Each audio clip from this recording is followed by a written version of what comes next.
La Star Academy continue de bouleverser ses codes. Après une soirée de duels inédits ce 20 décembre 2025, Michael Goldman a annoncé une nouvelle surprise de taille concernant le prochain prime et les évaluations. Les élèves eux-mêmes jugeront leurs camarades, prenant la place des professeurs. Le suspense était à son comble ce samedi 20 décembre 2025.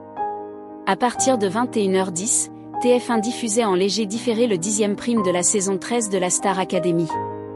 8 des 9 candidats restants ont dû participer à de dangereux duels. Les 4 académiciens qui perdaient leur face-à-face contre leur adversaire étaient ainsi nommés et risquaient de quitter définitivement l'aventure.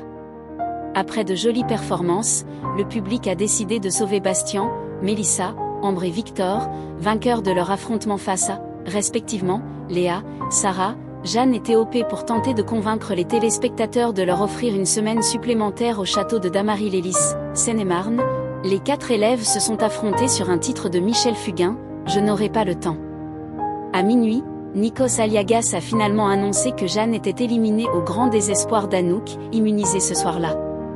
Dans l'after de l'émission, Michael Goldman a dévoilé ce qui attendait les 8 apprentis chanteurs encore en lice ces jours prochains. « J'ai beaucoup de choses à vous dire, accrochez-vous bien, disait-il. Vous savez qu'on aime bien innover. Cette semaine avec les face-à-face, c'était une première pour la Star Academy, a rappelé le directeur. Avant de révéler que la semaine sera placée sous le signe d'un thème inédit, on va innover encore.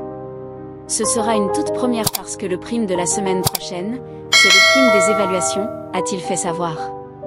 Ainsi, le samedi 27 décembre, les élèves vont faire leurs évaluations en direct sur le plateau du 217 devant leurs professeurs. Ils seront immédiatement jugés par leurs enseignants. Les téléspectateurs pourront suivre en direct les notes des élèves, a-t-il promis. Les 3 derniers du classement seront les nommés du soir et soumis au vote du public. Le candidat qui aura récolté le moins de suffrages sera évincé de la compétition.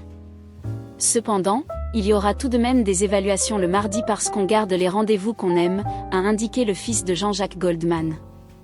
Ces évaluations, qui auront lieu au château et qu'on devrait pouvoir suivre sur le live puis dans la quotidienne, serviront à immuniser le meilleur des élèves qui ne sera pas soumis aux évaluations du prime. Une fois encore, la production a choisi de se renouveler, ceux qui noteront les élèves pendant l'évaluation de mardi, ce seront les élèves eux-mêmes. On va inverser les rôles, s'est enthousiasmé le producteur. Ils devront élire le meilleur d'entre eux. Nous, on sera tranquillement dans le salon à la place des élèves et j'avoue que ça fait 4 ans que j'attendais ce moment-là, s'est-il réjoui. De quoi ajouter du suspense au programme.